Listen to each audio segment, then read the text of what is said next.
Hello and good evening, everyone. Alan Dillon is my name. I'm a beef specialist with Teagasc, and you're very welcome here to our second night of our tax and TAMS webinar.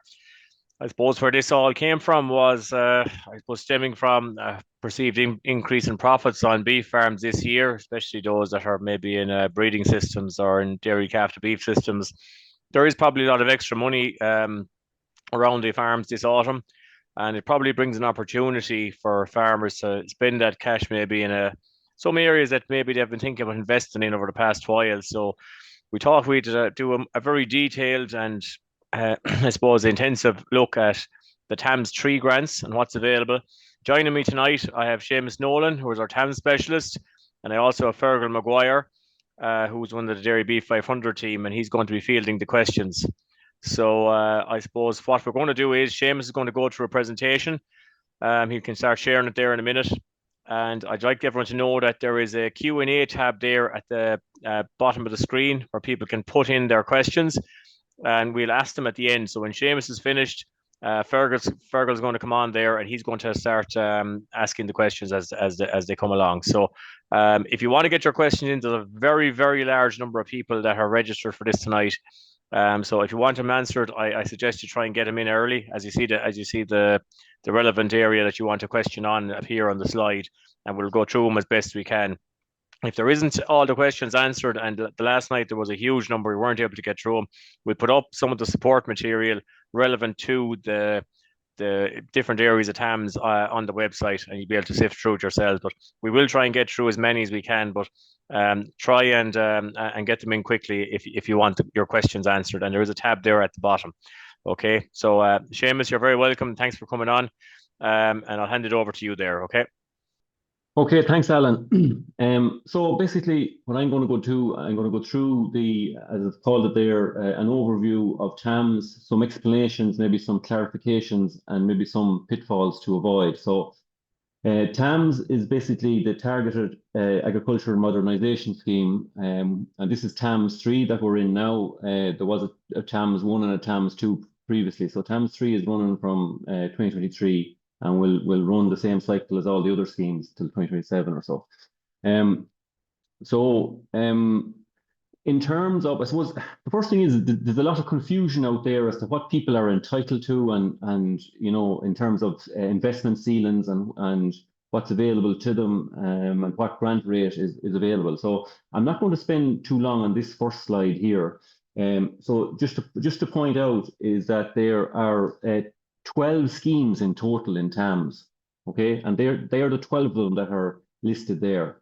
Now, the first 8 there, schemes 1 to 8, have a combined investment ceiling. So what that basically means is that if a farmer spends 50,000 under the Farm Safety Capital Investment Scheme, as an individual, he's a ceiling of 90,000. That means he might have only 40,000 left in under the Animal Welfare and Nutrient Storage Scheme.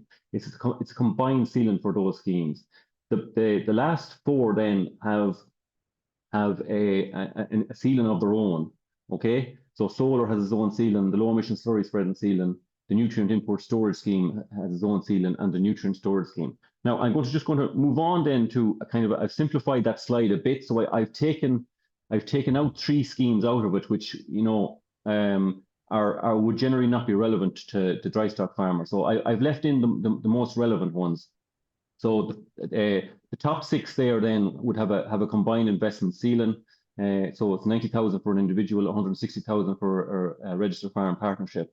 And the bottom 3 then have ceilings that are separate then, or have their own one. So as I said already, solar has its own ceiling of 90,000, which is separate to the nutrient storage scheme of 90,000, which is separate again to the low emission slurry spreading scheme, which is 40,000.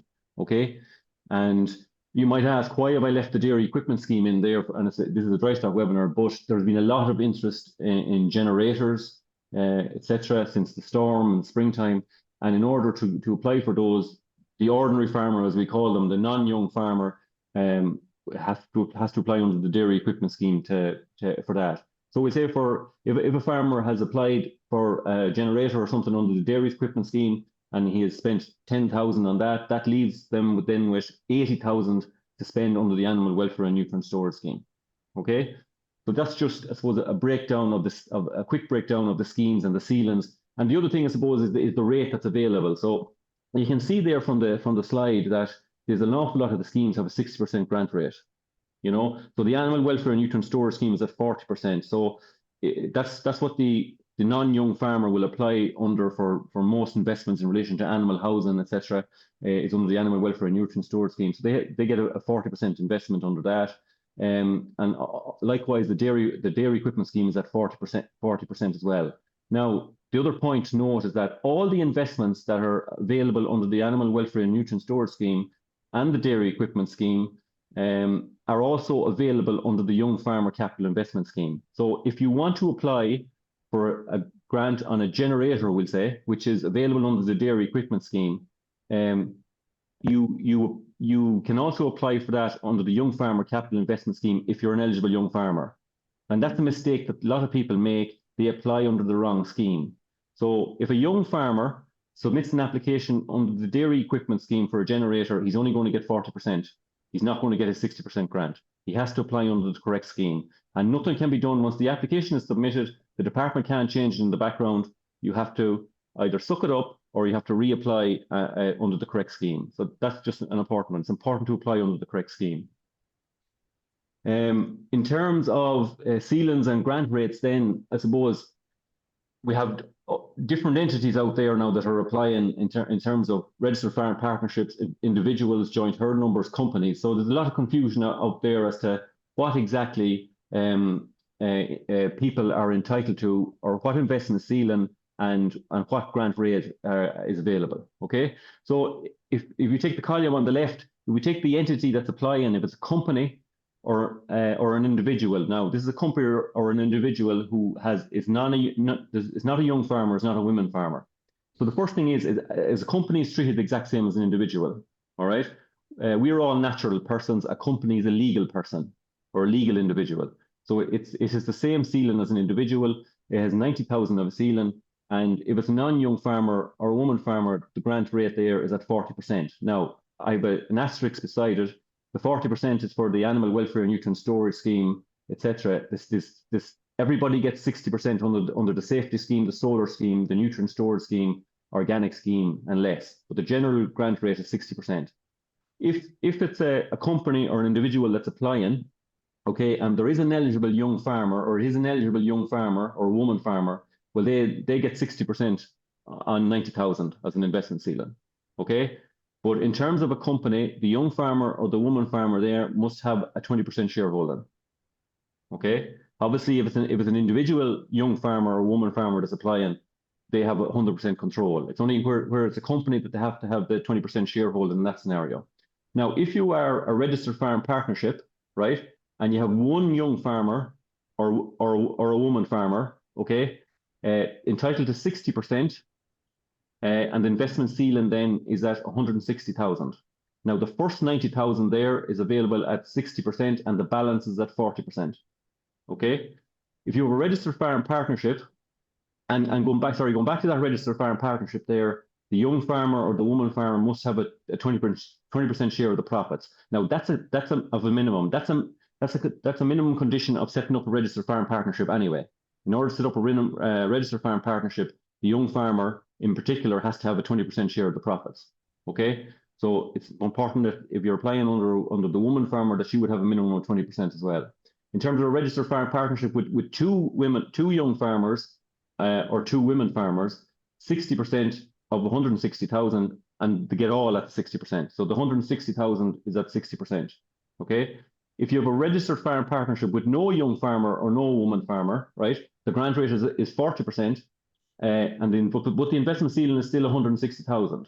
Okay, so they get the full 160,000 at 40%. Okay, a joint venture. So a joint venture is basically, we say, father and a son on a herd number, husband and wife on a herd number, not a registered farm partnership, just two names on the herd number. So if you have a joint herd number with a father, we say, or I shouldn't say a father really, but an ordinary farmer, as we call them, and an eligible young farmer or woman farmer, the grant rate there is at 40%. All right, they won't get 60% grant, even though there's a young farmer or a woman farmer in it, and the ceiling is at 90,000. So in order for them to get the enhanced ceiling of 160,000, they have to form a registered farm partnership. And in order to get the 60%, they have to form the registered farm partnership as well. All right. If you have a joint venture between two young farmers or two women farmers, all right, then they're eligible for 60%, but it's only at an investment ceiling of 90,000. Okay. So again, they'll get the 60% because all parties must either be a young farmer or a woman farmer to get the 60% in a joint venture, but they'll only have the 90,000 investment ceiling. If you have a joint venture between a husband and wife, all right, it's only a 40% grant and a 90,000 investment ceiling. So some people think that, oh, well, I'll add the wife to the herd number here now and we'll get the 60% grant. No, that won't work. Okay. And if you have a joint venture between a woman farmer and a young farmer, all right, that's still only eligible for 40% because they're both not the same entity. They're both not young farmers or they're both not women farmers. They're not eligible for 60% and they'll only get the 90,000 ceiling. So that's something, Seamus, that probably, you're making very clear. And a joint venture, putting someone on the herd number is not a registered farm partnership. That's a totally different ball game. There's a lot of work to setting up a registered partnership, isn't there? Yeah, it's a process in itself. Like there has to be an application made to the department. The partnership is registered on the department database. You're issued with a partnership number. So and yeah, it's a whole different ball game. Like it's not unsurmountable, like, you know. But it's an important clarification that a joint venture is not a registered farm partnership. Okay. All right. So then I suppose the next question is, you know, right, I'm after explaining the investment ceilings there on the previous slide.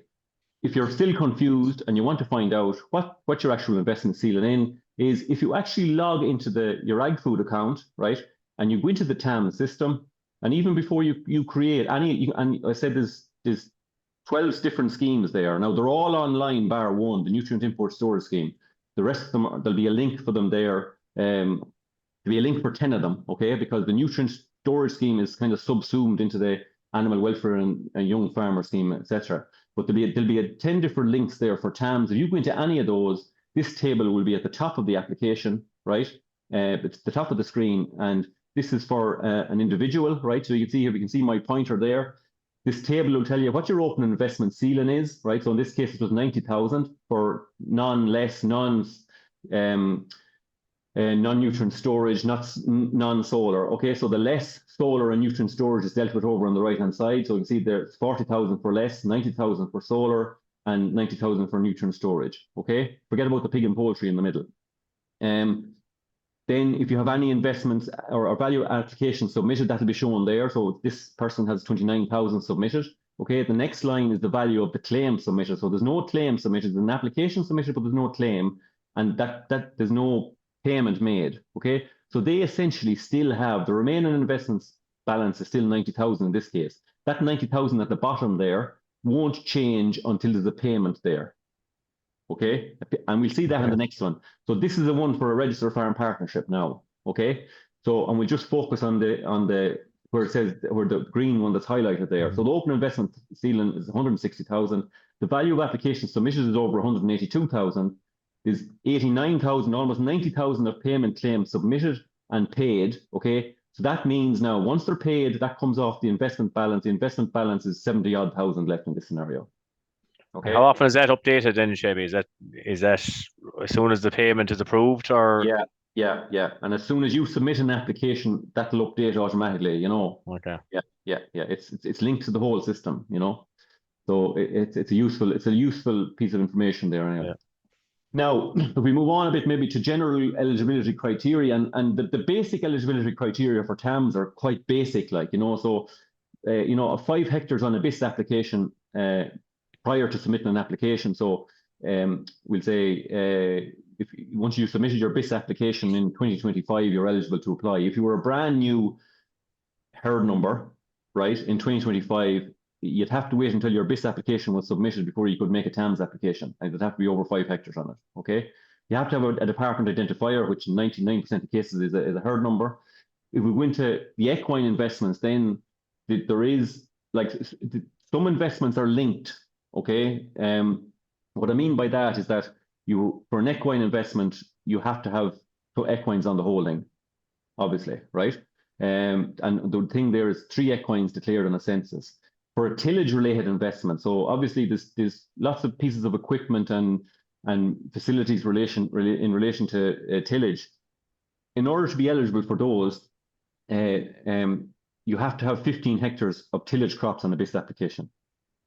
Okay, prior to application, prior to submitting your application. So there's certain crops there now. They're the normal crops that you would count. They're listed in the terms and conditions of any of the schemes there. Now that 15 hectares of tillage is for what we call for the ordinary tillage farmer. For an organic tillage farmer, that's dropped to 5 hectares. Okay, so an organic tillage farmer. And doesn't matter if it's short-term rented or long-term lease. It doesn't matter once it's 15 on this year's BIS or whatever. Correct. He doesn't have to have 15 hectares going forward. Right. But he has to have a tillage enterprise. Okay. He can't just sow the 15 hectares of crops this year to get something and drop it when he has his application done. He'd have to maintain the tillage enterprise for 5 years post payment of the claim. All right. That 5-year rule we'll be talking about later on is an important one. Okay. For fencing, then you must have the relevant enterprise. So we get lots of queries in. I want to go for the sheep fencing because obviously it's sheep wire and electric fencing or whatever on top of it. It's a better standard of fencing. They want to go for it, but they have no sheep. No, you can't do it. You have to get into. If you want to do it, you can get into sheep, but you have to maintain them for 5 years. Then post payment claim. Okay. Likewise for bovines, you can only get bovine fencing if you have bovine.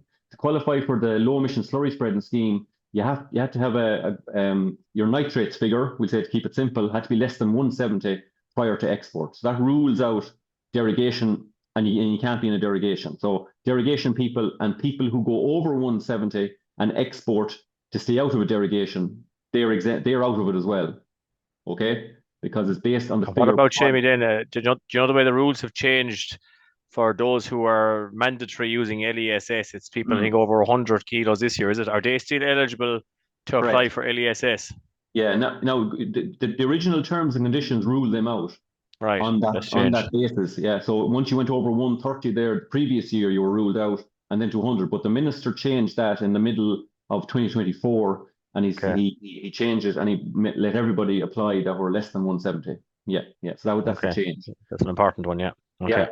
So in terms of nutrient storage, then, so any nutrient storage or animal housing, you have to be nitrates compliant. They're nitrates related investment or nutrient related investments. Okay, so you have to be nitrates compliant, and we'll talk a bit about that in a few minutes.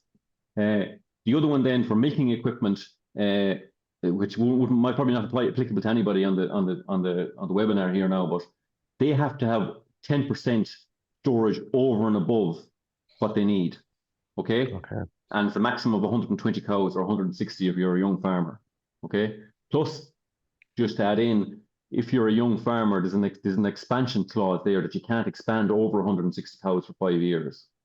So that's built into it as well. In terms of just the eligibility then for a young farmer and a woman farmer, right? So the young farmer is considered an eligible young farmer, right? So, and you can only submit. If you're not an eligible young farmer, the system won't let you submit an application under the Young Farmer Capital Investment Scheme. Okay, so the flip side of that is that if you are an eligible young farmer, it will let you submit an application under the Animal Welfare and Nutrient Storage Scheme, and that's the mistake that's made. That's where people are applying under the wrong rate then, They're applying under the 40% grant scheme when they should be applying under the Young Farmer Scheme.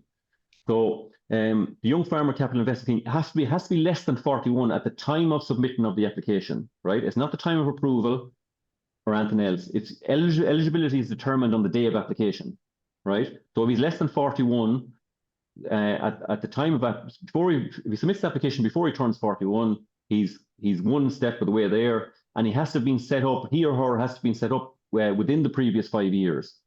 Okay, so that 5 years. Okay. The clock starts ticking there when him or her is first named on a herd number. Okay, be it a joint herd number with the parents, be it their own herd number, whatever the case may be, the clock starts ticking for them for 5 years. And that's when you go into the young farmer application, the date is set up, you have to put it in, okay? And that'll determine whether you're eligible or not. In terms of the education requirements then, right, they obviously have to have the required education, the level 6, okay, or green cert, whatever you want to call it. Now, you don't have to have that at the time of application, okay? So you can select there that you're going to start doing the course, or you can be in the middle of doing the course, but you don't actually have to have cert in hand, all right? And if my memory serves me correct, you have, I think it's 36 months from the date of the processing the claim to complete the course. All right. So what they'll do there is that if you have the course completed and you want to submit your claim, they'll pay you the 40% grant rate, and they won't pay you the 20% top up until you submit the course. Okay. So some people think that they have to have the course done on application. They don't. Okay, you don't. Now, in a registered farm partnership or a company, the young farmer has to have that 20% shareholding. Okay, and they must maintain that for 5 years, and that's an important consideration because with there's lots of changes going along at the minute. Like there's registered farm partnerships being dissolved. It's probably more of an issue on the dairy side of the house, being dissolved to incorporate a company into it. You know, and in that scenario, if the young farmer was eligible or made a claim under the Young Farmer Capital Investment Scheme, he has to maintain his 20% in the new entity going forward. Okay. Okay. That's important. important. Very important, yeah. And it's even more important when we come to, or every bit as important when we come to the Women Farmer Capital Investment Scheme, right? So the age there is obviously less than 67 at the time of submitting an application. Okay. Now, if they were on the herd number that submitted the BPS application in 2022, then they don't need the green cert or the level 6 or whichever way you want to call it. Okay. So if they were linked to the herd number, so if they were named on the herd number, if they had their own herd number in 2022, they're fine. If they were in a company and they had a shareholding or a directorship in that company in 2022, even though it mightn't be the 20%, okay, they're okay as regarding the education requirements. But if they're only added subsequently, they need the education requirements. Okay, they need the level 6 or green cert in that situation. All right. Okay. But they mightn't have the 20% shareholding when the BIS was submitted in 2022 in relation to a company, but they need it at the time of submitting the application. So that can be changed subsequently, like, you know. Yeah. And again, with a registered farm partnership or a company, they must maintain the 20% and must maintain that for 5 years. Okay. And maybe that was covered already, but what if they're added on as a joint venture? What way is that affected again? The one for the woman farmer grant. If they're added to a herd number, they're not eligible. They're not eligible for the woman farmer, unless it's another woman that's on the herd number. Okay, right, that's fine. Okay. So the other point to note, and I'm not sure whether I have it covered. I forget whether I have it covered in a later slide. Is that we'll say there might, in some cases, and it might be particularly a case in DRYSTOCK situations. We'll say the husband will say might be working off farm, right? And there's a herd number in the house, and it's for tax reasons. It's in the wife's name, okay? So we'll say she applies under the Women Farmer Scheme. She's eligible for that. That's fine. She claims her 60% grant. If for some reason in 2 years down the line that the husband retires, we'll say for example, and now they put the herd number into both names, right? Right. That's the problem. Because she's not an eligible young woman, she's not an eligible woman anymore in a joint venture. You get me? So that's an important, so it's important that 5-year rule is crucial. And before people make changes to herd numbers where they have TAMS money drawn down, check it out. Check what the consequences are. Okay. Okay. In terms of the application process itself, look, I said already, it's online. The scheme operates in tranches, and essentially the scheme is open all the time. But in order to manage the amount of money that's available, they open it in tranches, which are normally 3 or 4 months in duration.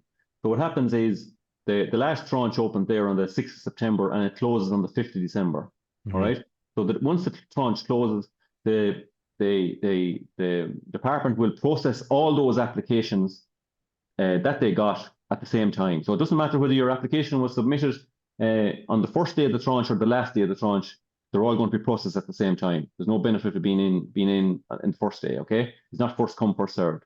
Because what happens there is that the department have a certain pot of money, okay, to cover that tranche.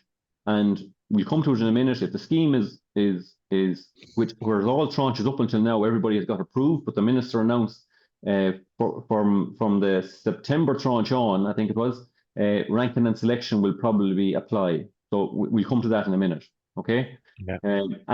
Look, it's not a speedy process. So like once the tranche closes, then you're talking up to 6 months, you know, and some cases longer before you have approval, you know. So if it was say the one negative thing about it is, I suppose, is the time frame that it takes to get approval. And you have some people will say, particularly wanting to maybe replace slats. So they go out some morning and the slats are damaged, or there's a hole in the slats and there's cattle or bullock in the tank or something like that, and they want to replace the slats straight away. They can't. Under TAMS, it's a fixed investment, so you have to wait for approval before you can do that investment, and that's, you know, it takes time. You know, now some investments are mobile, and we'll talk to them in a minute. They're a bit more straightforward. So I've covered the first 2 points there. The initial, they go to HQ, which is down in Johnstown Castle, and they go through an initial eligibility check. All right, so that's where basic eligibility issues will be picked up, and it's normally picked out and they'll be thrown out. Okay, application could be rejected. Now, there isn't too many things that an application will be rejected for. Some people think that every little mistake or anything, no, an application won't be rejected on simple stuff, like, you know. But if we'll say a simple thing is, if you are applying for something that needs planning permission and you don't submit the full and final planning permission for it, or you haven't got it at the time of application, that application will be rejected. Okay, and we come to that in a minute as well. It goes through a series of checks and goes through the nitrates check, which we'll talk about in a while.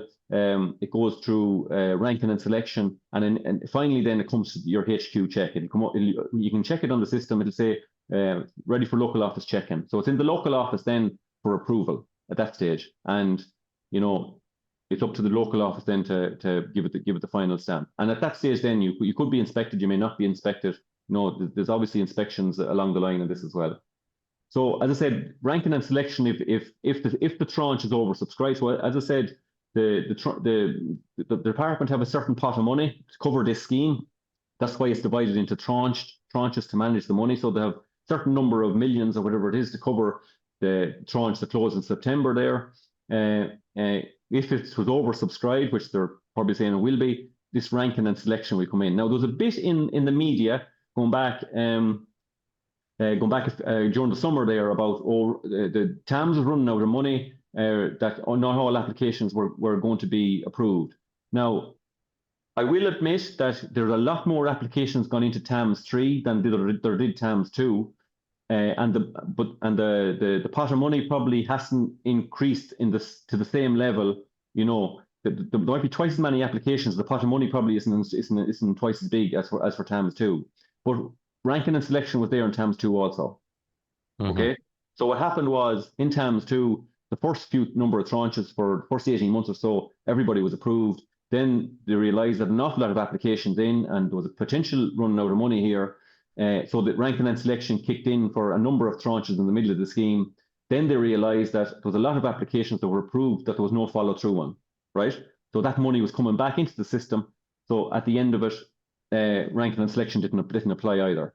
The same is happening with TAMS 3. So a lot of applications in at the beginning. Now they're saying we need to slow things down here a bit now and make sure that we don't run out of money before the scheme finishes. So ranking and selection kicks in. So what that basically means is that every application gets marks, and the people with the applications with the highest marks go through. The people with the lowest, so it might be the bottom 10%, don't get approved on this tranche. You're not kicked out. You're rolled over to the next tranche. Okay, that's what happens. Okay, so you're not kicked out. And the factors that determine the mark you get are all predetermined. You can't influence them. All right. So the sheet of up there is for the Animal Welfare and Nutrient Storage Scheme. So first one is the age of the applicant. You get marks based on that. And you can see there, if you're less than 41, it's 20 marks. So like you could be less than 41 applying for the Animal Welfare and Nutrient Storage Scheme. if you're on the herd number over 5 years. Do you get me? So you're not an eligible young farmer. So you have to apply if you're less than 41 for the Animal Welfare and Nutrient Storage Scheme. Then you're only eligible for 40% grant. So that's why 20 marks if you're less than 41, and you get no marks if you're over 41. That should be okay. Then if you got payments under TAMS 2, that's taken into account. So they're a negative against you. All right. The size of the holding comes into it. Whether you're in an ANC area or not, that comes into it, and your nitrates figure comes into it as well.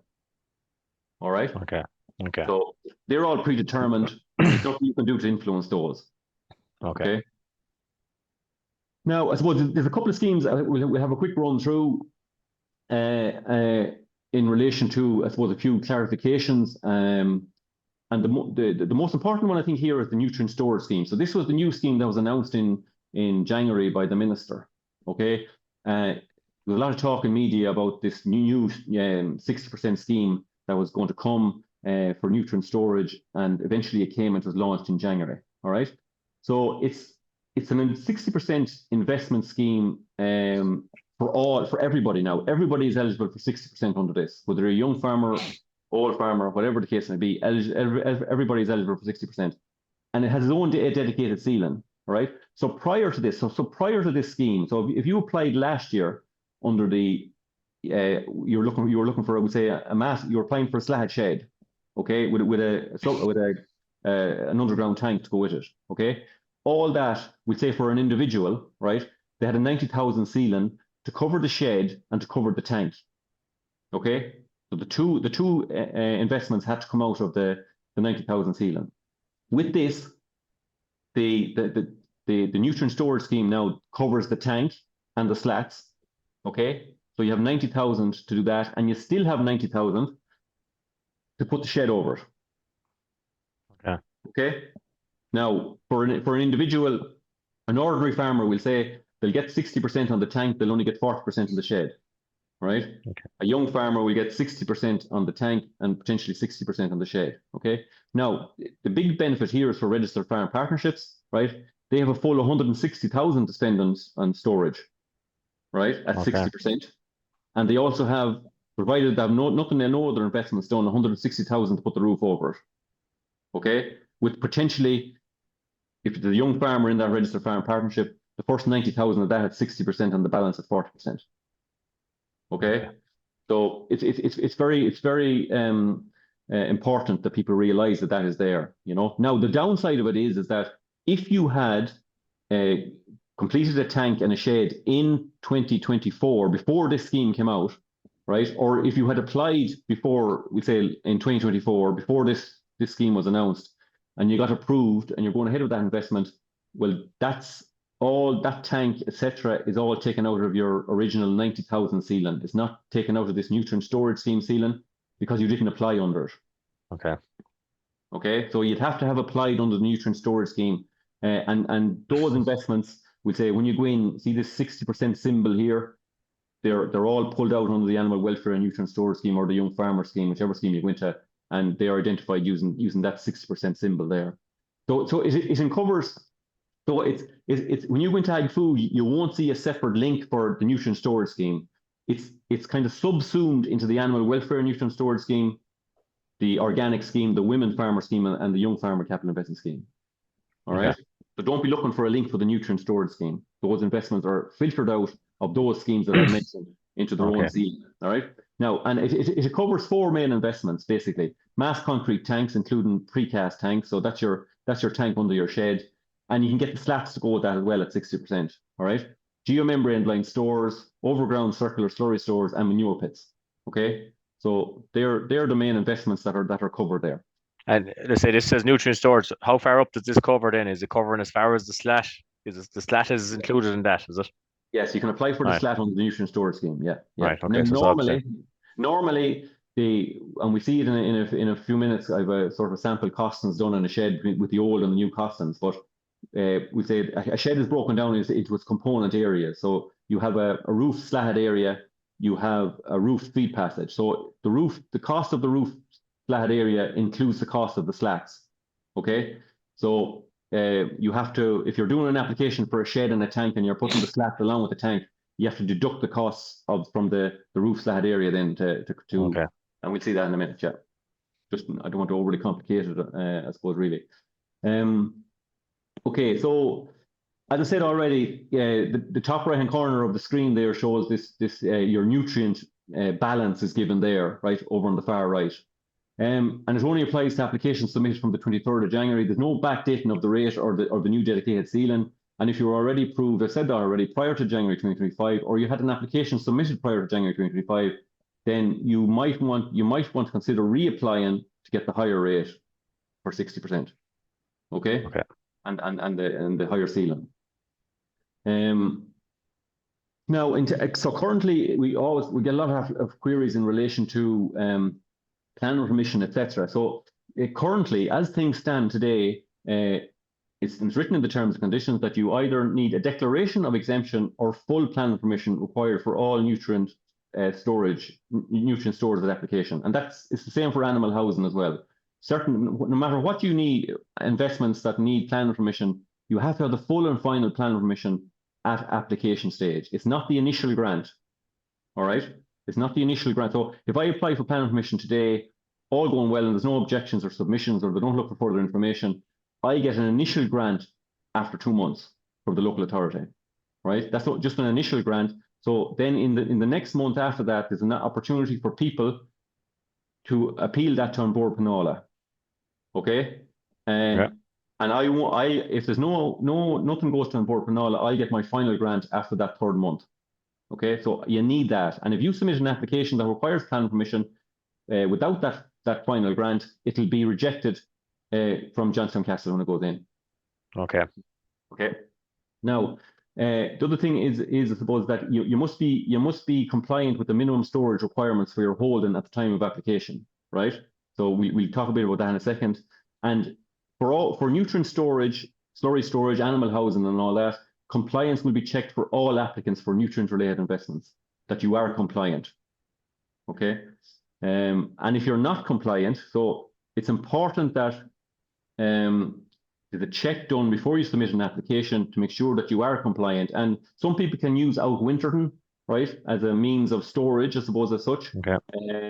And you can use dry bed sheds, etc. Well, we want to have a concrete floor, and say you can bed animals in them, etc. So it's important that check is done before you submit an application, because if you submit an application and you're rejected on the basis of it, it does say that you will be cross-reported to nitrate section, and you'll probably get. What about people that have cattle B&B'd out, maybe, or would have maybe sheds short-term leased for winter periods? Might be renting a shed in a yard up the road or something.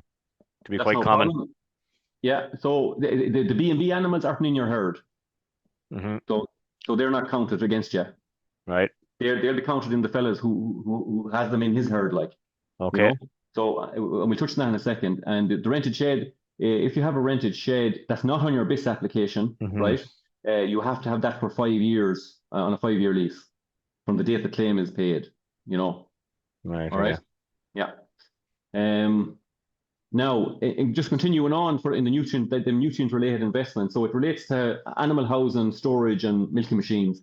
You must be nitrate compliant, and the minimum storage that you require is the same as is for the basic nitrates requirement. Is that it's based on your previous year nitrates figure.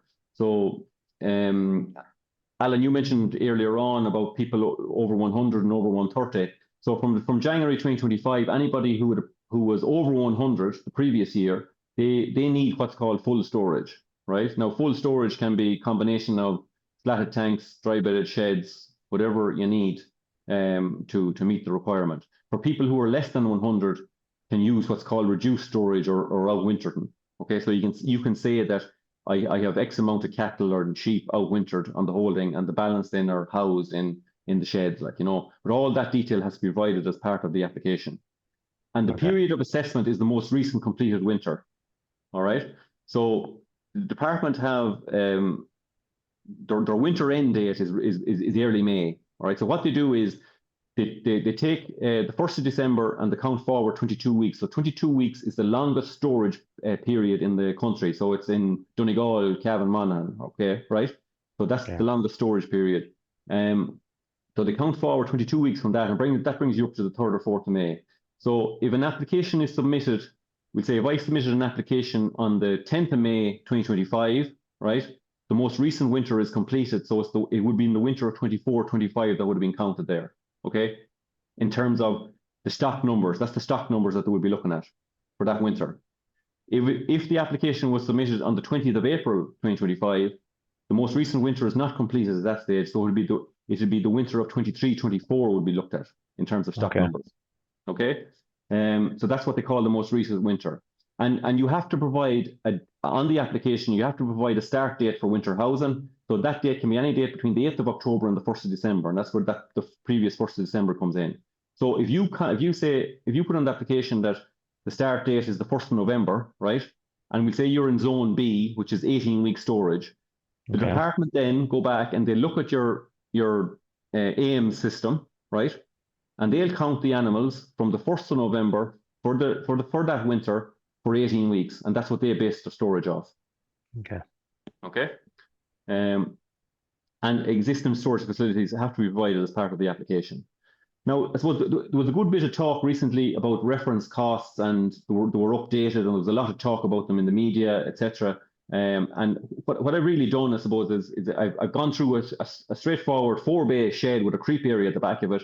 I've done the costings of it on the basis of the old costings, as we call them, or the new costings which have come in now on the 5th or 6th of September. All right. Okay.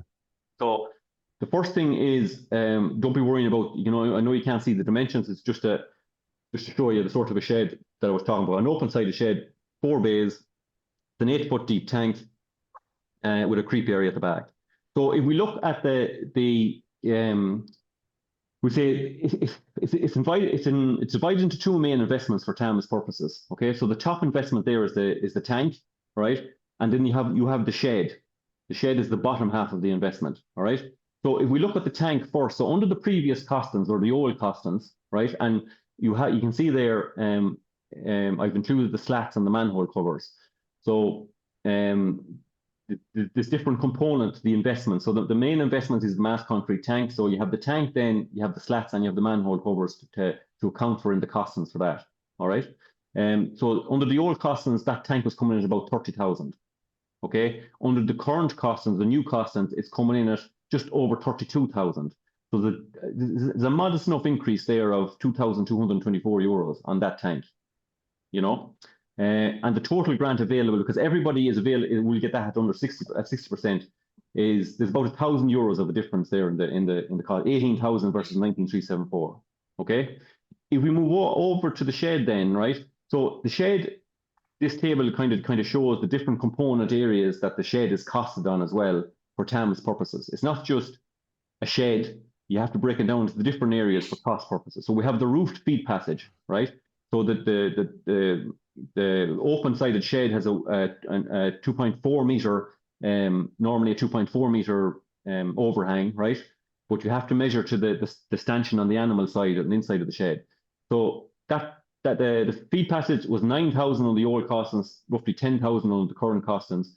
The other area then is the bovine slatted area, right? It was 19.2 by 5 meters. The calf creep then was 4.7 meters wide. That's a separate costing, right? Now, remember what I said previously, we have to deduct the cost of the slats and the manhole covers from the shed, right? Because they're included in the roof feet, the bovine slatted area costings, all right? They're included in those costings. That's the way the department costs it. For bovine slatted area, if they give the figure 200 and something euro per square meter, whatever it is, that includes the cost of the slats. The slats go with the shed, they don't go with the tank. So if you have to include them with the tank above, which I have, you have to deduct the cost of them down below there. So the bottom line is that the total cost for the shed there is coming in at almost 42,000 under the old costings, 46.5 under the new costings. So look at, give or take 5,000 euros of a difference in costings. So a total overall increase in costings there of 7,000, which is give or take about 10% of an increase in costings, right? Okay. Now, so there will be a lot of people, and maybe some people on the webinar tonight will have applications submitted under the old costings, and they may be wondering, God, should I withdraw this application now? And that's what you'd have to do to get the new costings. Right. You have to withdraw that previous application and resubmit it to get the new costings. Okay, because the new costings are only applicable from the tranche application submitted in the current tranche, which started on the 6th or 7th of September, whenever it was there. Okay. I suppose the risk for people is, you don't know as costs of sheds going to go or tanks going to go up again the next year. So maybe you're as well off stick with what you have if you have. Exactly, and that's the point. Do you know what I mean? 7,000 in the overall costing of an 80,000 tank or an 80,000 shed with a department, I suppose it's modest enough, really, in the scheme of things. And right said, you might potentially get 3,000 more extra in grant out of it, but you're in the system now, right? Some people might even be approved under wondering this, But if they withdraw that application and resubmit it, from today, you're a minimum of 9 months before you get approval, because the tranche won't close for 3 months, and then it'll be 6 months after that before you have approval. So you mightn't have the shed and the tank for winter 26, 27 either. Whereas if you go ahead with it now, you'll definitely have it up, for winter, for next winter. Okay. Okay. Right. So just a decision people have to make. Yeah. Now, so we mentioned plan permission earlier on, and I've mentioned some of this already. You need the full and final plan permission, not the initial grant, or it'll be rejected. And as part of the application, the final grant has to be uploaded along with the conditions and along with the stamped drawings. Okay. Now, there is a lot of talk about an exemption. So I mentioned previously, you either need plan permission or an exemption. Both have to come from the council. So if you think you're eligible for an exemption, you still have to apply to the local authority for that. Okay. Now the exemption, the current exemption limits are under review. So currently, we say under the current exemption limits, you could build a new shed up to 200 meters squared, right? Provided of animal housing, we'll say now, provided that the size of the new shed and any existing animal housing within 100 meters of it added together doesn't exceed 300 meters squared. All right. Okay. Now you under the proposed exemption limits, right? The new shed minimum size or exemption size is going to maybe a potential new shed of up to 300 meters squared, right? And the aggregate then is proposed to go to 450. So that's a 50% increase there on both of those ceilings. So that will get a considerable number of people, especially smaller yards, out of trouble when it comes to plan permission. They won't have to go for full and final plan permission. The exemption might do them. Now that exemption, if we're to make that shed then into, I suppose, layman terms, a 300 meter squared shed, how big is that in comparison to, let's say, that 4 bay with the lie back you were looking at roughly? Are we anything near that? I think off the top of my head, I'd have to work it out now, but I think the 4 bay with the lie back would be coming in around 200 now. Right, so that's roughly the size, give or take. Yeah.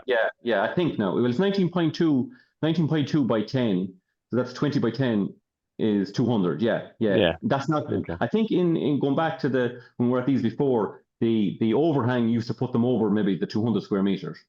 Okay, what I mean? Right. So you're well under now. Probably a 5 or 6 bay shed should even fit in nearly at this stage now, almost. Yeah. Thereabouts. Okay. Yeah. Very good.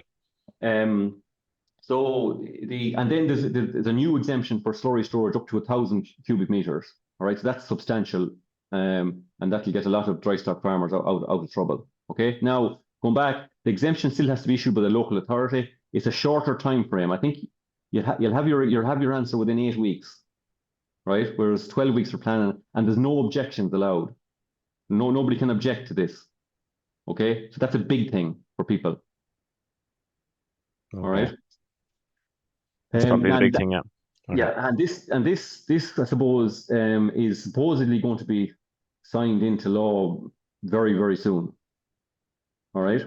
Right. So okay, it'll be a big help anyway. Very good. Now the other one then I suppose I'll come on to is the solar for a few minutes. So this is again a very attractive grant, 60% grants for all applicants, and have a 90,000 ceiling. So it's a 90,000 ceiling regardless. Okay, whether you're a registered farm partnership or not, it's a 90,000 ceiling for everybody, and it's all at 60%. Now the size of the system that you'll get grant aid on is based on your energy usage over the previous 12 months. All right, so there has to be a solar survey submitted as part of the application, with your previous 12 months ESB bills, which outlines the electricity consumed in the previous 12 months, and one dwelling can be included on top of that. Now, that could be made up of several different meters, right? So you could have a meter on an out farm where there's a yard, and you could have a separate meter at home with a dwelling house on it feeding a farmyard. So the two of them, they can be all amalgamated together, all right? So you could have another farm where there's only electricity supply to run an electric fence or something like that, you know? Right, okay. They can be all amalgamated together. You're not limited to one meter. You can have several different meters. It's the one dwelling house you're limited to. Okay. Now, and if you have this is a new thing that introduced there. They updated the specification in August. If you have an off-grid farmyard, right, so where there's no electricity or anything like that, you will grant you a 4 kilowatt system with 2 kilowatt of batteries, and you don't need any energy survey for that, obviously, because there's no electricity usage over the previous 12 months. Okay, that's a new. And is that limited to one farmyard, or what if guys have 2 or 3 off-grid farmyards? Are they able to do it with all of them, or is it just one? No issue. Like if once the farmyard is off-grid, that'll be it. Yeah. And I said that one dwelling can be used. Now you're obviously what's granted here is the PV panels and a battery. Now you don't have to put in a battery. All right, battery is optional. You can apply for panels on their own. But you can't apply for a battery on its own. So if you had a PV system already in and you want to apply for battery, no. Okay, you can't do that. So if it was a thing that you're wondering, I might put a battery in a few years' time, well, you might as well do it all together now and get the grant and the whole lot. Because if you go back for the battery and so on, you won't get it. Okay. So panels, and if we say, for example, you're putting in a 10 kilowatt system, you can only get 5 kilowatts of battery. The battery is limited to 50% of the output of the PV system that you're putting in. All right. Panels must be installed on an agricultural building or ground mounted, so that they cannot be installed on the dwelling. Right. That's the big thing, and that's a thing that might leave solar not suitable for some people in relation to where the dwelling is located in relation to the farmyard, etc., and trying to get all that to match up. You know, every farmyard is different in that scenario. There's planning limits, so basically they don't need planning permission. Like you can put up to 300 square meters of roof panels or 75 square meters of ground mounted panels without planning permission. Okay. Now the inverter and the battery and all that other stuff can be installed in the dwelling house, but the panels cannot. The panels have to be on an agricultural building, okay, or ground mounted. Okay. Okay, close to the farmyard. Within 5, if they're ground mounted, they have to be within 500 meters of the farmyard. Okay, so what I'm saying is that you can't have a dwelling house at the edge of a town where maybe a farmer is living, and you know the farmyard is maybe a kilometer away. That won't work. You know. Now there is I suppose a bit of confusion out there as whether you can export to the grid or not. You can. You can export to the grid and you can get paid for that, no issue, right?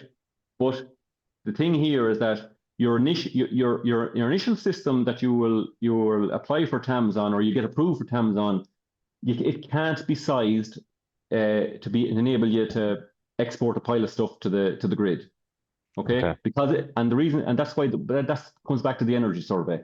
The size of the system you put in is based on the electricity you consumed in the previous 12 months. And they'll give you the grant aid to put in that system.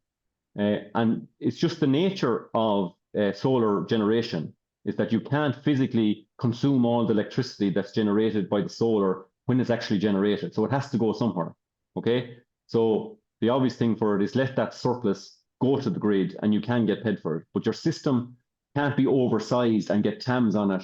It can be oversized, but you won't get grant aid on a bigger system than you actually need an export. Like, so now there's no issue. You can install a bigger system than TAMS will allow. So if my energy service tells me I can put in a 10 kilowatt system, and I decide, well, I'm putting in a 20 kilowatt system, that's fine. There's no problem. But you'll only get TAMS on the 10 kilowatt system. All right. And they don't have to be separate systems around that. They can be all the one system. They can be linked in together. Some people think, oh, we put in a bigger system, it has to be separate system. No, it doesn't. It can be all the one system, but you'll only get, and you end up, the paperwork will all show the bigger system. This is what you installed. but you'd only get paid on the 10 kilowatt system. Okay. Now for some people, and maybe for lower usage, there is also an SAAI grant out there, okay, for solar, and that's a flat rate of €1,800, and that's available to well, basically non-farmers can get it as well, like, you know. Now, and those panels obviously can go on the dwelling house, you know, so it's attractive enough. Like it's €1,800, and that falls by €300 every year. So last year it was 2,100. If you apply after 2020, in January 2026, it'll be 1,500. So it's fallen off. Okay. And that may be suitable for people, you know, where just TAMS mightn't suit them due to the location of the house in relation to the farmyard, or maybe if there might be a lot of digging needed to link up the solar panels in the farmyard to the house, you know. Sometimes that can result in concrete having to be cut to lay cables, etc. You know, so you know, if the TAMS one doesn't suit you, that SAAY one is there. Now, some people might put in both systems. If you put in both systems, so they might put in the SAAI one in the dwelling house and the TAMS one in the yard. Okay, well then they have to be two totally separate systems, two standalone systems, because the two of them are getting grant aid from two different sources. All right, so that's important. And just touching on then, right? You said one dwelling house. If you're in a registered farm partnership, is it still one dwelling house? Let's say if there's two dwellings with separate, one regardless. Right. Yeah. And that dwelling house can be in an immediate family member's name, you know. Right. Okay. Now, if it turns out that we'll say I'm living on a yard, an out farm on a yard there, and I have a dwelling house on the meter, and my parents are living in the home yard, and their dwelling house is on that meter. Well, then there's a standard deduction for the second dwelling house to come off to adjust down the energy usage, take into account the second dwelling. That can be done. Right. Okay. Right. I think it's about 4,500 kilowatts. Something less than 5,000 kilowatts is deducted.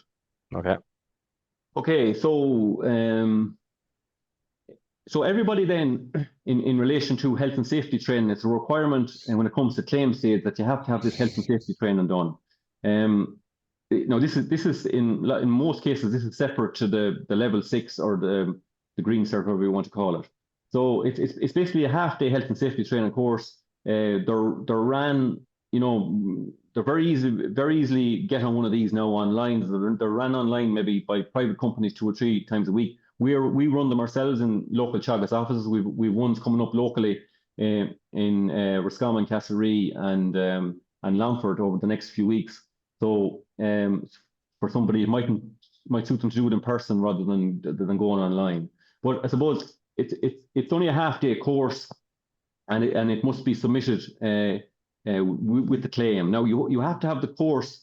If I do the course today, that course is valid for five years from today. Okay. So if I'm submitting a TAMS claim in 6 years' time, the course I do today is not valid. I have to do it again. All right. So it's only valid for 5 years. Now, who has to do the course? Right. This is the next question. This is where confusion arises. If the applicant is an individual, right? So if I as Seamus Nolan applying under my herd number, applying for TAMS, it's me that has to do the course, right? So my name needs to be on that cert. If I'm a registered farm partnership or a company, right, then it depends where the application was submitted, or under what scheme the application was submitted. It will depend who does the course, right? So if the application was submitted as a young farmer scheme, right, well, then the eligible young farmer has to complete the course. His name must be on the cert. All right.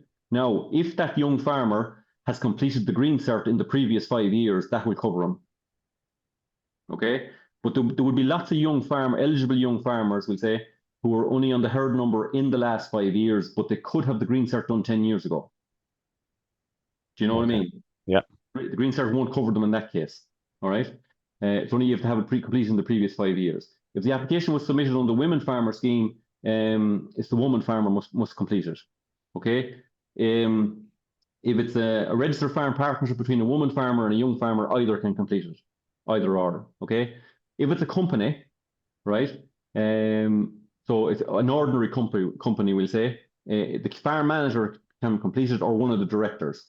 Okay. And that's only if it's not a young farmer or a woman farmer application. If it's a young farmer or Standard. woman farmer, it has to be the young farmer or the woman farmer that does it. Okay. Okay. Okay. Yeah. In a joint herd number, only one of the applicants needs to do it. Okay.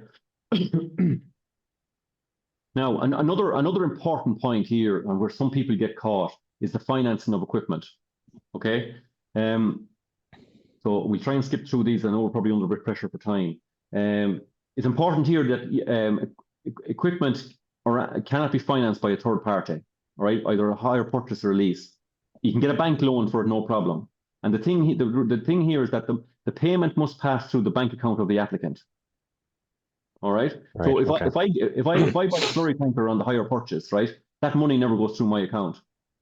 The finance company will pay the supplier of the machinery directly. It doesn't go through my account, right?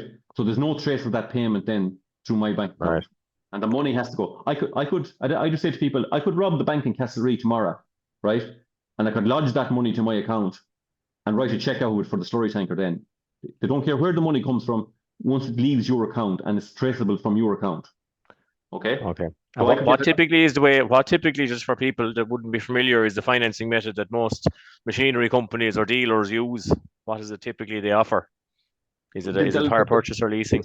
It would be hire purchase, I think. Yeah. Right. Okay. So not eligible for TAMS. Yeah. So they need to be aware of that's the method probably to ask that when they're buying if finance is offered as part of the deal.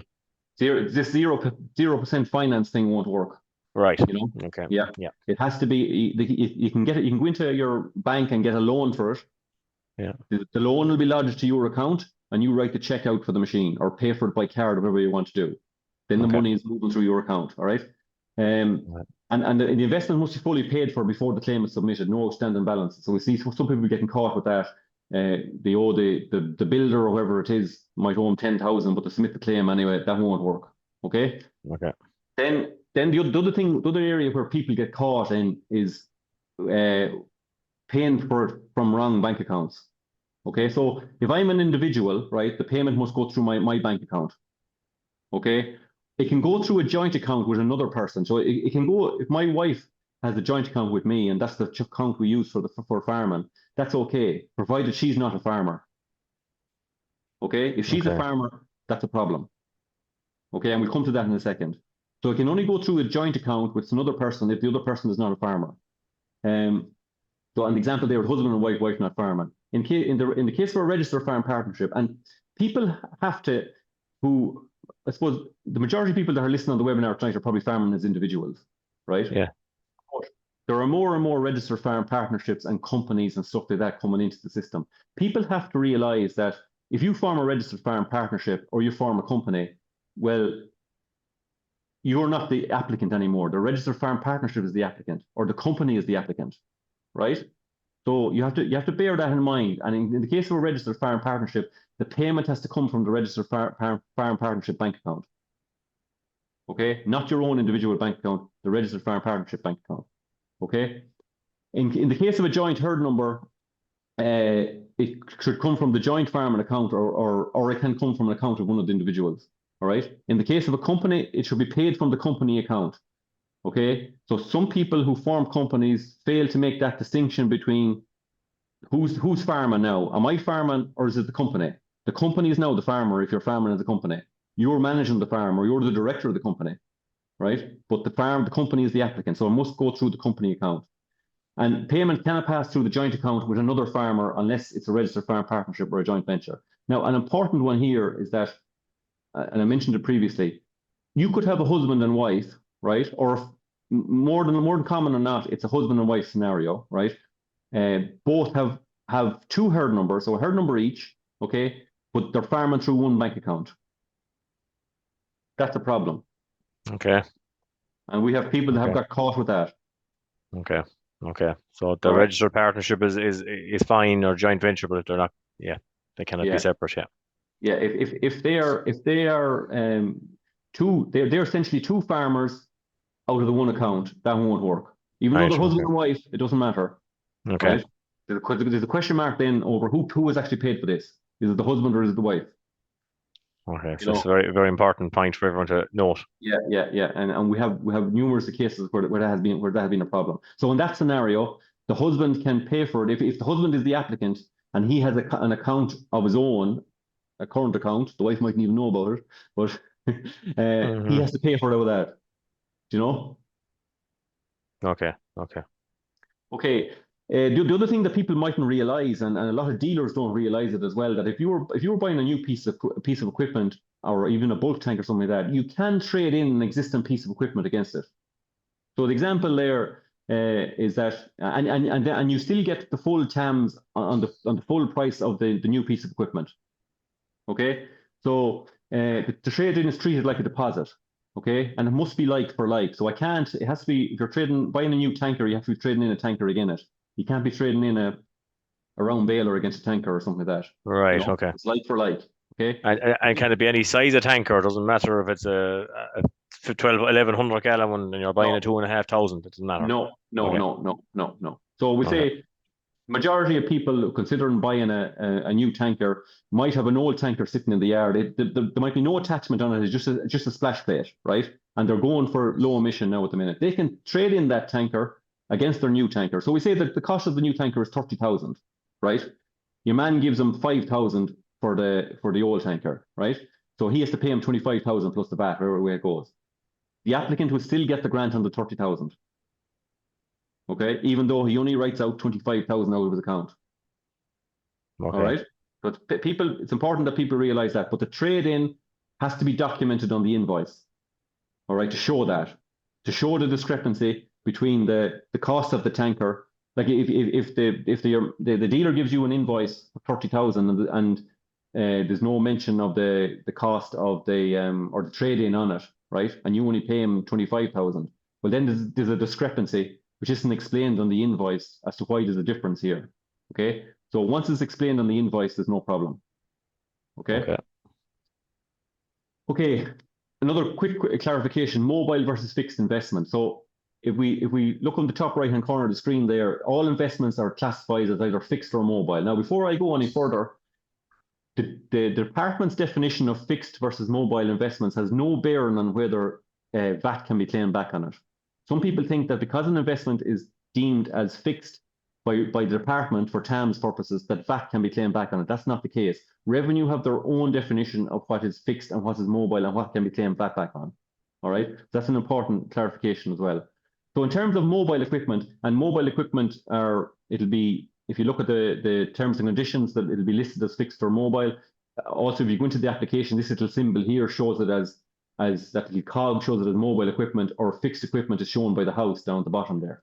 So the difference between fixed and mobile equipment is that if something is deemed mobile, if I submit an application today, I can go out tomorrow and I can buy that piece of equipment or whatever it is, and I can be working it and using it on the farm before you issue approval. So you go out, once the application is submitted, you go out, you pay for it then, get it, and that's it. Okay, no problem. Mm-hmm. When it comes to claim stage, there's no ownership documents required to prove that you own the site that the investment is taking place on. Okay, because obviously it's mobile equipment, it's not linked to a particular site. With fixed investments, then, right? So the likes of sheds and tanks and replacement slats and all this sort of stuff, right? You can pay a deposit after submission of an application, but they cannot be installed prior to approval. So if you install a fixed investment prior to approval and you get caught, you won't get paid on it. Okay. Now, when it comes to claim stage, you need proof that you actually own or you have leasehold title to the site where the fixed investment has gone in, and that if it's a lease, it has to run for 5 years from the date the claim is paid. Okay. So I've clarified there that it has no bearing on revenue's definition of fixed versus mobile. And any payment for Anthem prior to the submission of an application is ineligible, be it fixed or mobile. That is ineligible expenditure and won't be allowed. Okay. A few general information then for people who can get caught. So some people we say might be looking for weighing scales, right, under the farm safety scheme, 60% grant on it. They'll bang in the application. Now the trouble is the reference cost for that is I don't know, was it 12 or 1300 euros. You have to have a minimum investment of 2,000 on an application to get it approved. Now, the trouble here is that the system will allow you to submit an application with less than 2,000 on it, but it'll be rejected from HQ check-in. Okay, so how to get over that is that apply on something else mobile that you don't really want. Okay, so to get it over to 2,000, once you're approved, you can claim on less than 2,000. So don't claim on the investment you don't want, claim on the scales or whatever you actually want, and there's no problem there. You have to have the 2,000 on the application to get it over. The other thing is that in terms of equipment, particularly in relation to equipment, and it's a common one in relation to slurry tankers, apply on it big enough, right? There's no issue claiming on smaller, right? So if I think, I would all say to fellas, you might ask a fellow, what size of tanker are you going to buy? Oh, I'm going to buy a 2,000 gallon tanker, he tell you, like, you know. I guarantee you, when he goes into the salesman, he'll come out with a 250 or something bigger anyway, you know, because the salesman will sell it to him. Okay, so I would always say to him, what's the biggest tanker your tractor can handle? And he might say 2,500 gallon.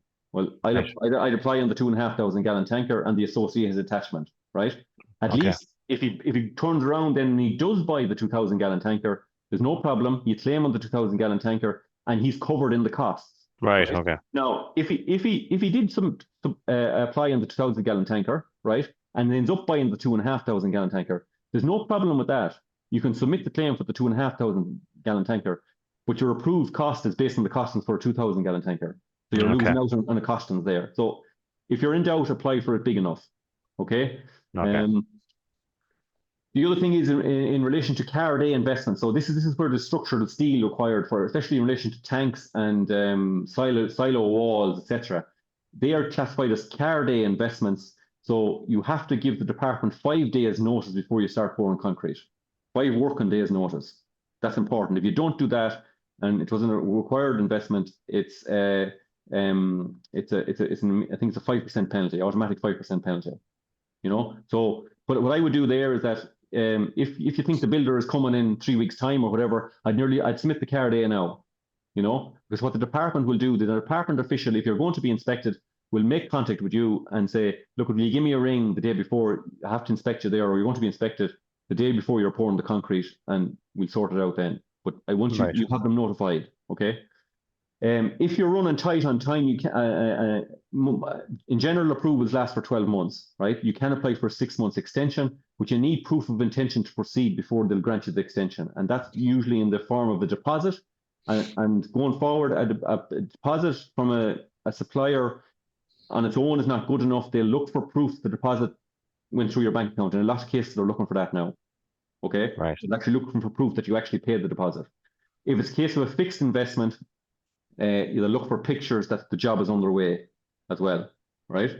What I would say to people is that don't leave your claim until the last minute. All right? So start processing the claim or contact your advisor or start doing it yourself if you're doing it yourself at least a month before your approval expires. Okay? Because for different scenarios arise with tax numbers, etc., you mightn't just be able to create the claim straight away, and you might just need a bit of time. So you have to create the claim on the system before, and your tax clearance has to be registered with the department before you can actually create that system. Okay. There's a 1% penalty for late claims, maximum of 14 weeks, and you're within 100% penalty. Post-payment inspections within 5 years, right? And that's an important one. Some people think, oh, I got paid TAMS, now I'm sound, right?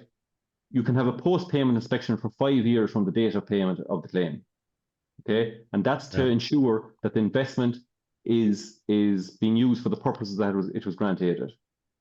All right, so that's an important one. So some people run into bother.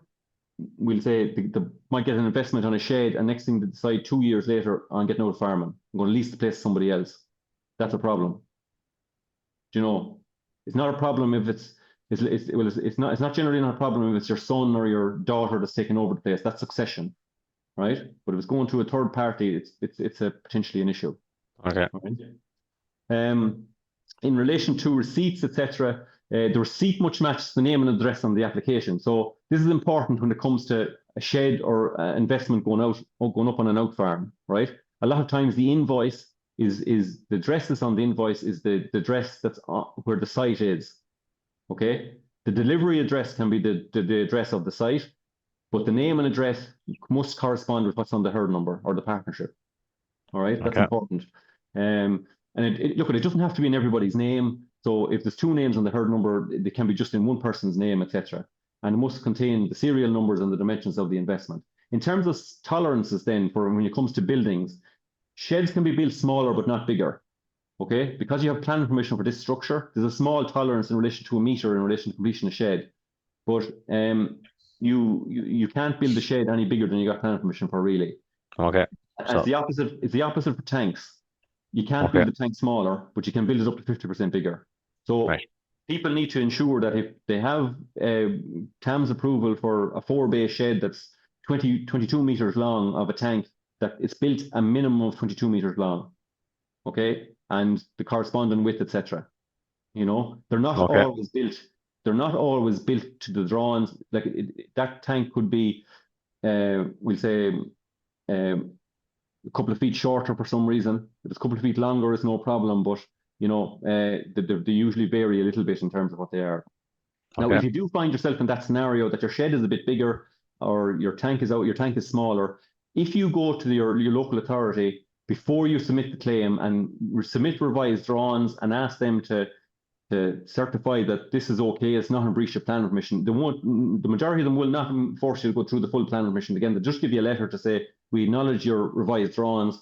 In our opinion, this is not this is no implications for plan permission, and they'll give you a letter to that effect, and that's fine. If you so upload that with your claim, then that'll sort that out for you. Okay. Okay, that's fine.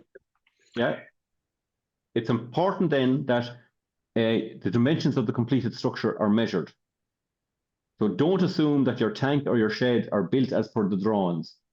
It's important that all those investments are measured before a claim is submitted, because if you put in the exact same dimensions that you did an application, right, and you don't measure it, and you have an inspection, and the department inspector comes out and he measures the shed, and now the shed is, we say, a bit bigger, a bit smaller even, is potentially worse than a bit bigger, right? You could be done for an overclaim. Okay. Right? So important. For certain investments, you can include own labour. So particularly construction investments, etc., your own labour can be factored in there if you're spending time on the job, and there's an hourly rate, standard hourly rate included for that. If you're building a roof over an existing tank, so some people might have a tank there already, you have to certify you have to get an engineer's report to say that the tank is up to specification if it hasn't been previously grant-aided. If it's a previously grant-aided tank, it's okay, but if it wasn't grant-aided, you have to have an engineer's report before they'll give you a grant to put the shed over it. If you're putting slats on an existing tank, you just have to, yourself can just write on the drawings to certify that the tank is mass concrete, but it has to be a mass concrete tank. Okay.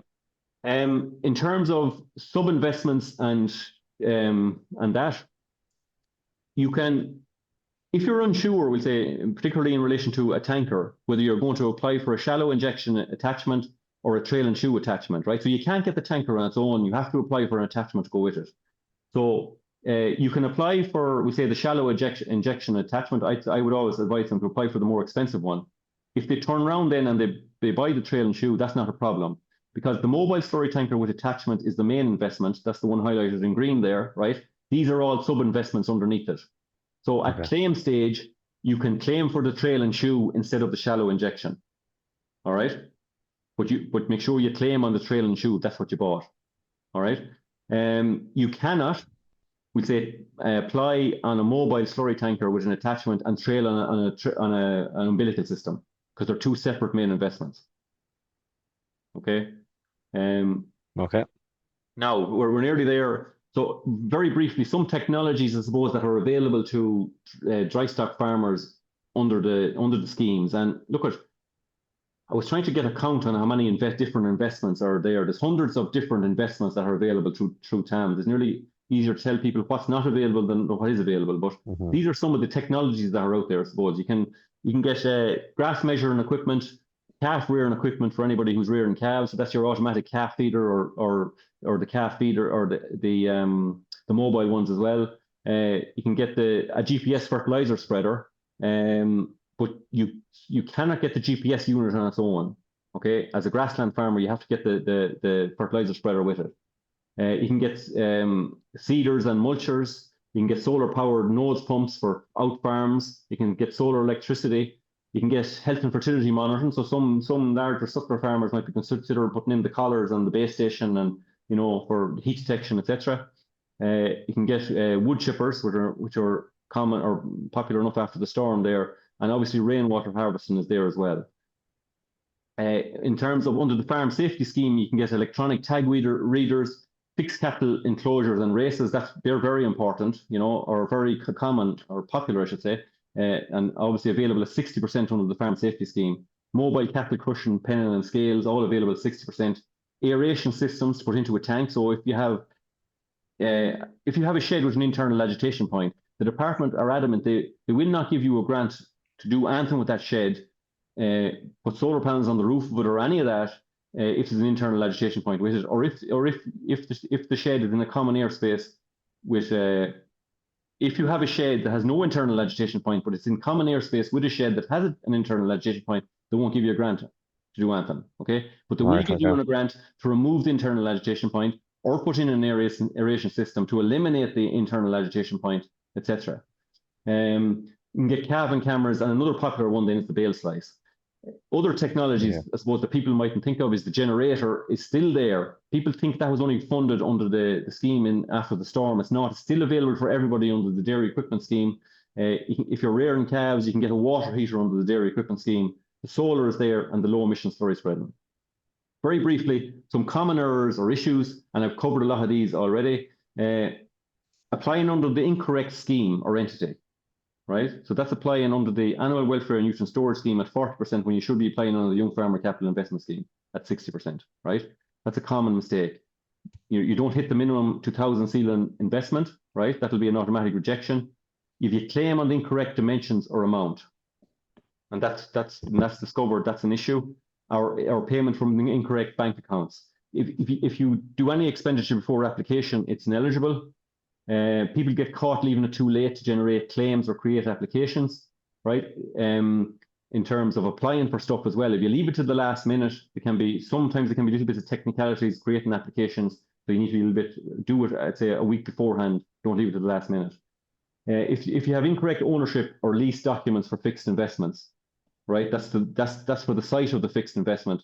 That can cause all sorts of problems. If you don't submit your card A, all dimensions must be shown on drawings when they're being submitted, okay? And another big one there is that the minimum specification is not met. So that's a big issue for sheds and some pieces of equipment, etc. Just make sure that it meets the department have a specification for everything, right? They're on the department website. If you're buying a piece of equipment, it'll tell you which specification to check up. And just make sure that the piece of equipment meets the minimum specification. And it's the same with sheds. Don't assume your builder knows the specification. It might be no harm to hand them a copy of the specification because, you know, there's lots of little issues appearing with sheds afterwards that are just not up to specification. That's it. I know we're tight on time now, but yeah. That's great. It's very extensive. A lot of things covered there. Look, as I said, this is all recorded, so you'll be able to watch back and watch different sections. There are 6 different sections relevant to you and areas you have an interest in. You can fast forward and skip bits and find the bit that's relevant. So look, Seamus, while you're there now, Fergal is here on as well. So Fergal, we might give 10 minutes or 15 minutes, maybe just going through a few questions there. So any of the most pressing ones that came up there, Fergal? Yeah, so a lot of questions came through, so you're not going to get through them all. So I'll just go through a few of them. Just in terms of bovine or sheep fencing, Seamus, is there a minimum amount of stock that has to be kept? No. Right. So it's you have to have a sheep enterprise to get the sheep fencing, but the minimum amount is not specified. You have to have a sheep. No, anybody who knows sheep, you wouldn't want to be relying on one sheep. You need a few of them, like, you know. There's no minimum size. No. Yeah. Next question there. Just old slatted sheds. Is there any grants available to renovate these sheds, or is it just a 60% grant to replace the slats? Is other things eligible, like barriers, sliding doors, that sort of stuff? No. The only thing that'll be eligible there is that the replacement of the slats, and the other thing would be if there was a swinging door on it. a hinge gate or something on the feed passageway, you could replace that with a roller door. They're the only things that's available. There's no TAMS available for upgrading sheds or putting new barriers into sheds or none of that. No. Yeah. Just in terms of labour, so what proportion of the application for TAMS can be put towards labour? Is there a minimum or is there a maximum? Or? There's no minimum, but I suppose it has to be realistic, like in terms of if it's a shed, like if you were doing a shed and and you can include family labour on it, like, and we say yourself and maybe your son or your daughter, or you could have 2 sons or 3 family members, you can count all that labour in, and it can come to a substantial amount of money, like, at the end, at the when you add up all the hours and it can make a substantial part of the claim, Yeah, I think materials in any job, probably in a shed, will surely come to 50% of it anyway, so yeah. Next question there, just I think you kind of answered there, the 6-month extension. So you can apply for 6-month extension, but if there's an issue that you can't get it done within that 6 months, is there anything you can do? No. They really won't give a second 6-month extension. Yeah. Just coming this one second. So just in terms of less, so if you got a TAMS grant on a trail and shoe or dribble bar in TAMS 2, can you get one again in TAMS 3? Yeah, so there's a couple of scenarios there, right? So if you got the TAMS 2 grant over 5 years ago, so you were paid it over 5 years ago, right? That tanker now is off the department's radar. Okay, so you could go, and that TAMS 2 tanker could be traded in against your TAMS 3 tanker and still get the full grant on the TAMS 3 tanker. All right, because you had the existing TAMS 2 tanker over 5 years. Now, if you have it less than 5 years, you can trade it in if you want, but you won't get TAMS on the new one. Yeah. Okay. Yeah. Then another one, just in terms of if you get rolled over, so say you don't meet the scoring for this tranche, if you get rolled over to the next one, do you automatically get top of the list, or? No, no. There's no guarantee you get top of the list. No. Yeah. So if you don't make it the next one, your application then will be kicked out and you'll have to reapply. Yeah. So then the other thing is, so health and safety. So if you've done the green cert, if you completed the green cert in the last 5 years, will you need to complete the health and safety course? If you have it done within the last 5 years, no. If it's within 5 years, no. So I think you answered that question then recently. Take another 2 or 3 there, Fergal, if there's any there. So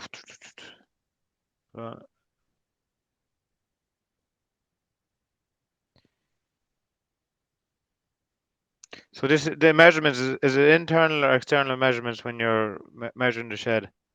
Internal. It's all internal, yeah. Internal, yeah, all internal. When you're measuring the tank as well, it's all internal measurements. Yeah. Now the points of measurement in a shed, we say on the length of a shed is internal, and it's obviously on the width of the shed is internal, but the point of measurement is important as well. So if you have we say that shed that I had up there, the drawing of it on the feed passage. So the measurement of the feed passage is to the stanchion on the animal side. Nice. All right. So we say you take a feed passage down the center of a shed. That feed passage itself could be 5 meters, right? But the stanchion could be 200 millimeters then as well. So the point of measurement either side, right, on a double shed is to the stanchion on the animal side either side. So that your measurement for your feed passage then could be 5.4 meters if it's 200 millimeter stanchion. Okay. Yeah, I just see one in there, Fergal. I just got scanning down. It was an interesting one. Someone asked when they're looking at the nitrates level for the animal housing, as in someone is under, let's say, 100 kilos, I imagine, and they want to maybe avail of the outwintering option. If they're importing slurry, let's say that brings them up to 130, is that counted? Does that mean they're then over the 100 kilos, or is it just the animals on the farm are counted? No. Just the animals on the farm. It's grassland stocking rate. Right, so imported slurry doesn't count. No, it doesn't count. No. Okay. That's right. Okay. There's another one there. So he's farmers putting up a fixed handling unit on an out farm. There's no tank there to collect the effluent. Is that an issue? No, no. You can. The specification says that the stuff should go into a tank, but you can construct it on the basis of it being cleaned after each use, and you know that it's only infrequently used. That there's no requirement for a tank. Yeah. Okay. There's just one other question there. I think it's an important one. Just keeps jumping on me here.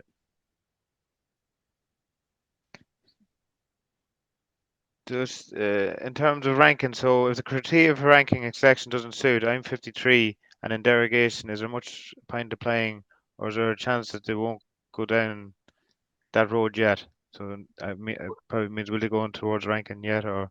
Well, the minister said during the summer that I forget now, was it the September tranche or the one before that ranking and selection would apply? I think the tranche that finished on the 5th of September there, that opened in June. I think ranking and selection was going to apply to that one. So they're the ones that are being processed at the minute. Okay. Yeah. And until further notice, ranking and selection will apply. Yeah. Final question there. So if I didn't have the health and safety course done, can you apply and do it later? Yeah. You don't have to have done at application stage. Just that, yeah. Okay. Claim. Once it's done for claim. Yeah. Okay. Look, thanks for that, Fergal. I think we'll finish it up there. Look, unfortunately, we've had hundreds of questions in again here, and we won't get through them all. But look, as I said, I think, Seamus, you covered 95% of what people need answered in the actual presentation there, and this will be all available next week on our website. So you'll be able to look back and I said stop and start, and the questions I'd say are probably answered that a lot of you need clarified. If there is anything else, look, you can contact your local Teagasc office, and your advisor will be able to direct you in the right place. And we'll have a lot of the material is on our website and on the department's website for TAMS and specifications. So look, we've had a huge crowd on tonight. I'd like to thank Seamus and Fergal here for coming on, and everyone that helped to get this organised. And I suppose, look, we've been on for nearly an hour and a half at this stage, so I think we'll finish up tonight. But thanks to everyone for attending, and we hope you got what you wanted. Thank you. No problem. Thanks.